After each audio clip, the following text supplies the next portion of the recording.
Makaiga, nagbabalik ang unang balita. Patay ang isang lalaki matapos mataganan ng gumuhong pader mula sa ginigibang bahay sa Makati City. Iniimbestigahan pa ng pulisya kung trabahador sa demolition site ang biktima. Darito ang report ni Rafi Tima. Atras kayo lahat! Atras kayo lahat! Atras!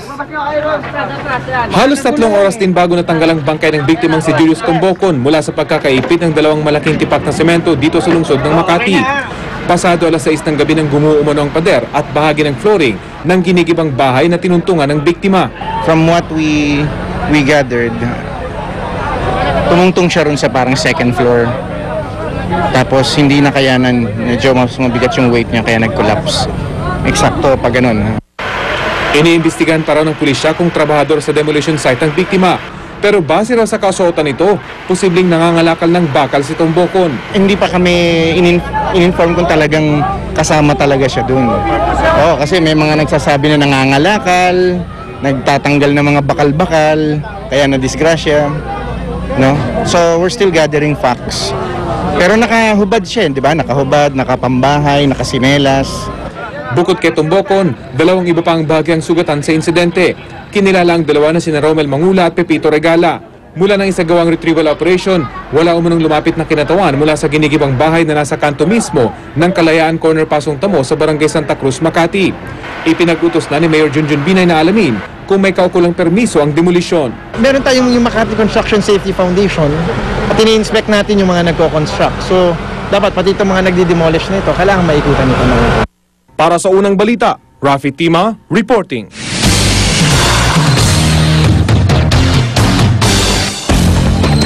At samantala, makausap natin ngayon si 2011 Miss Universe third runner-up, Shamsi Supsup. Good morning, Shamsi, and congratulations. Good morning. Thank you. Opo, at maraming bumilib sa iyo sa question and answer portion. Pati si Oprah, nakarating na ba sa iyo yun? Yung ano ba? Yung reaction ni Oprah, nakarating na ba sa iyo? Dahil bukod tangi ikaw ang Hindi pa po. Ano hindi po pa. O, Ano po yung reaction niya? tuwan-tuwa siya dahil hindi ka gumamit ng interpreter. At syempre, yung laman din ng sagot mo, pinakita mong ikaw ay isang babaeng merong conviction. Ayan. Oh, thank you. Thanks, sir. I haven't really had time to read kasi ngayon nga, I'm on my way to the airport. At saan ka pupunta? Pabalikan na rito, hindi pa? Hindi, LA. Okay. Sige, paparating ko kay Oprah. Okay. Ay, pakipaliwanag nga. Okay. Shamsi, yung tinatawag na tsunami walk sa pagrampa mo noong coronation night. Yes? Ano yung tsunami walk na ginawa mo? Bakit naging ganun ang tawag? Hindi kasi, I don't know, somebody interviewed me before about paano ba yung training ko sa Colombia because I stayed there for 10 days. And I told them about this trainer of mine na he's Colombian. I think he's from Latin America. And then he only speaks Spanish. So he only knew a few words sa English. So nag-isasabi sa akin na dapat daw parang tsunami. Inito niya lagi sa walk. Kailangan dapat daw fierce, strong, and tsunami. Kaya, when I was interviewed, yung sinabi ko. So I think yung mga ginamit na term sa walk. Tsunami walk.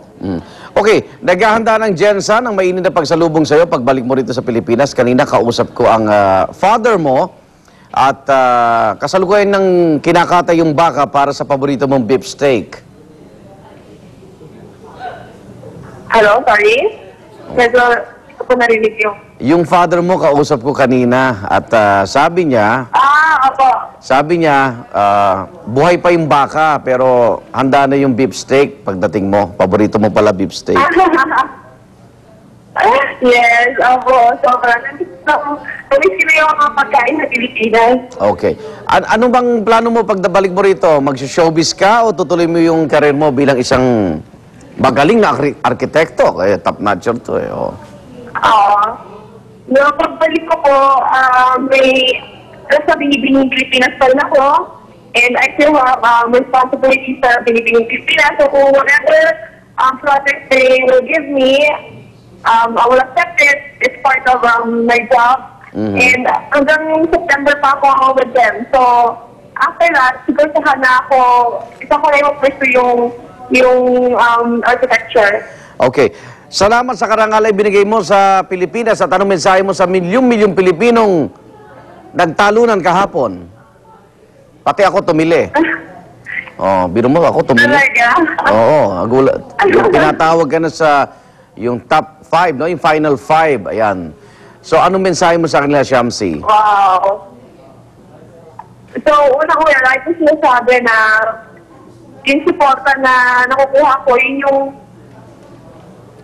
nagbigay sa akin ng motivation to do my best in a competition. Kasi there are times talaga na you feel down, you get lonely, kasi you're away from your family, and the competition is tough. So every time that I my Facebook, and then I check all of these Filipinos who were, sabi nila na grabe yung pagbuha nila sa akin. Yung iba, talagang nag-keep on sa work on that day just to watch me. At hindi lang yun, marami mga Pilipino na pumunta talaga sa Brazil. Kung hindi ko sila kulala, pero pumunta lang sila para panoorin ako at supportahan ako. So, maraming salamat.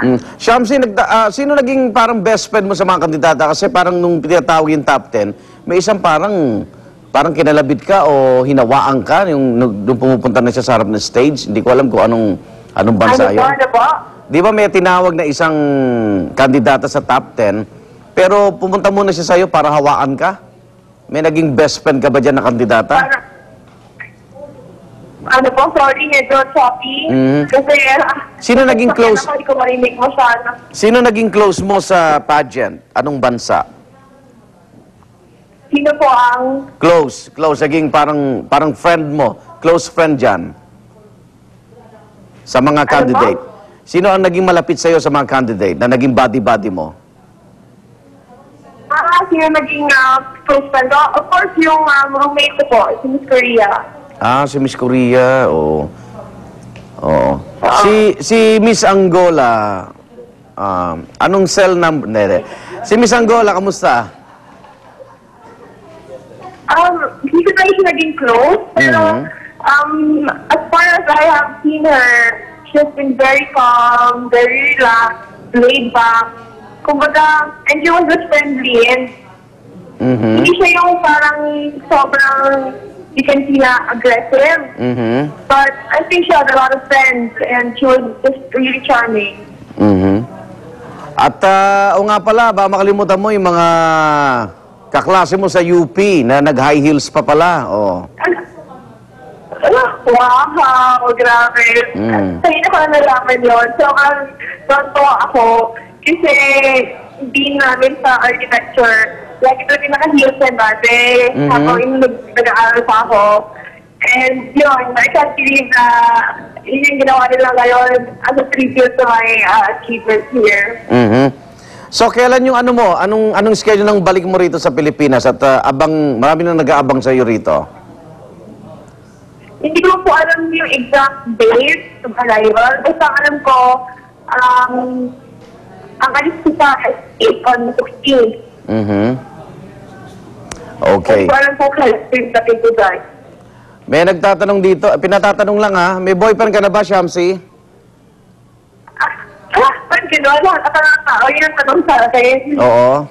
Siyempre, para alam na nila, wala na silang karibal.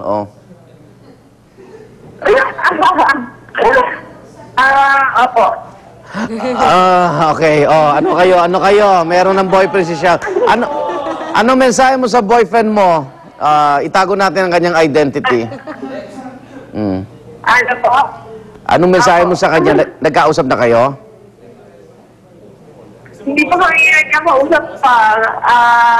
Sobrang wala pa communication. So, Okay.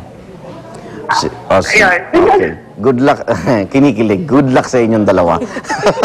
Okay, Shamsi, sige, hindi na kita abalahin at ingat sa biyahe. Salamat sa karangalan uli. Salamat. thank you po.